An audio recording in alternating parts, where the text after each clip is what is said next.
નમસ્કાર મિત્રો, મારું નામ પૂંજા છે. હું વિધવા છું અને મારી ઉંમર હજુ માત્ર 26 વર્ષની છે. મારા લગ્ન રાજેશ સાથે થયા હતા. રાજેશ એક સાદો, મહેનતુ અને ખૂબ જ સારો માણસ હતો. અમારા લગ્ન થયા ત્યારે હું 21 વર્ષની અને તે 25 વર્ષનો હતો. અમે એક નાના ગામમાં રહેતા હતા.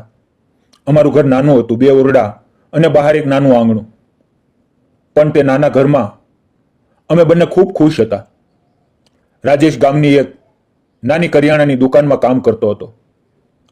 તે સવારે 7 વાગ્યાથી રાતના 9 વાગ્યા સુધી દુકાન પર રહેતો.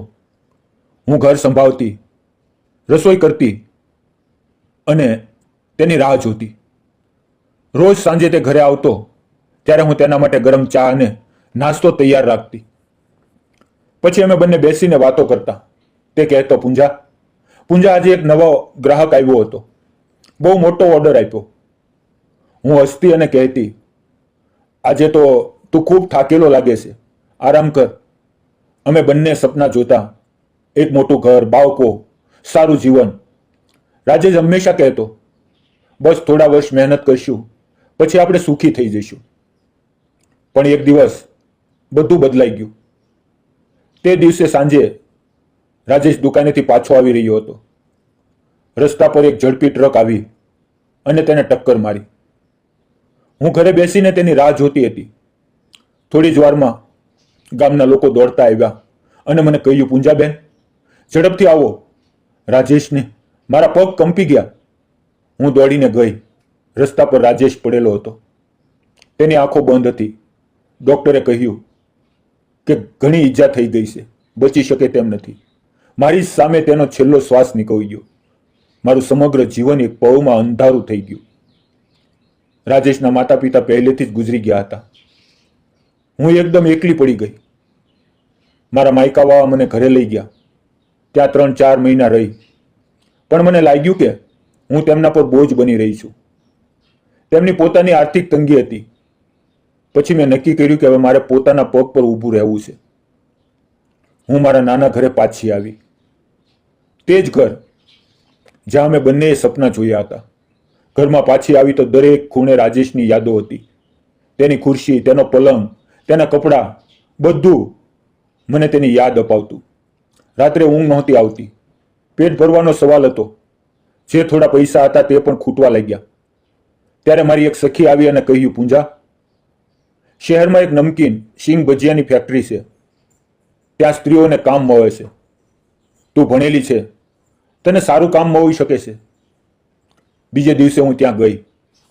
ફેક્ટરીનું નામ હતું શ્રી ગણેશ સ્નેક્સ. તેના માલિક વિક્રમ મને મળ્યા. તેઓ મારાથી લગભગ 7 વર્ષ મોટા હતા. મેં તેને મારી સ્થિતિ કહી. તેઓએ શાંતિથી સાંભળી અને કહ્યું, ઠીક છે, કાલથી કામ શરૂ કરજે. અહીંયા મહેનત વધુ છે પણ પગાર સારો છે. મને દરરોજ 350 રૂપિયા મળવાના હતા. બીજે દિવસે કામ શરૂ થયું. અહીંયા લગભગ 100 જેટલી સ્ત્રીઓ કામ કરતી હતી. સવારે 9 થી સાંજના 6 સુધી ભજીયાનું બનાવવું, નમકીન તળવું, પેકિંગ કરવું. વિક્રમ રોજ આવતા, બધાની ખબર લેતા. તેઓ ખૂબ સારા અને સમજદાર હતા. હું થોડુંક ભણેલી હોવાને કારણે તેઓએ મને થોડો હિસાબનું કામ સોંપ્યું. પછી ધીમે ધીમે મને દુકાનમાં ઓર્ડર લેવા મોકલવા લાગ્યા. મારી વાત કરવાની રીત અને આત્મવિશ્વાસથી દુકાનદારો પ્રભાવિત થતા. ફેક્ટરીનું વેચાણ વધવા લાગ્યું. વિક્રમ મને ખૂબ પ્રોત્સાહન આપતા. ઘણી વખત તેઓ મને પોતાની બાઇક પર દૂરના ગામોમાં લઈ જતા. રસ્તામાં અમારી વાતો થતી.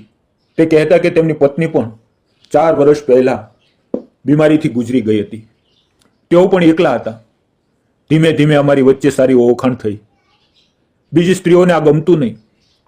તેઓ મારી ઈર્ષ્યા કરતી, ચૂપચાપ ટીકા કરતી. પણ મને ફરક નહોતો પડતો. એક દિવસ વિક્રમે કહ્યું, પૂંજા, કાલે આપણે 300 કિલોમીટર દૂર એક મોટા શહેરમાં જવાનું છે. કદાચ રાતે ત્યાં જ રોકાવું પડે. મેં હા પાડી. બીજે દિવસે તેઓએ પોતે બાઇક ચલાવી. અમે બંને દિવસભર દુકાનોમાં ગયા, ઓર્ડર લીધા. સાંજે એક હોટલમાં રોકાયા. તેણે 2 અલગ રૂમ બુક કરાવ્યા. પણ મને એકલા રહેવામાં ડર લાગ્યો. મેં કહ્યું, વિક્રમ, મને એકલા ડર લાગે છે. જો ચાલે તો એક જ રૂમમાં 2 બેડ તેઓ સમજીને 2 બેડવાળો રૂમ બુક કર્યો. રાત થઈ ગઈ. અમે ખાવાનું ખાધું, થોડી વાતો કરી, પછી બંને અમારા બેડ પર સૂઈ ગયા. પણ મને ઊંઘ ન આવી. મનમાં ઘણું ચાલતું હતું.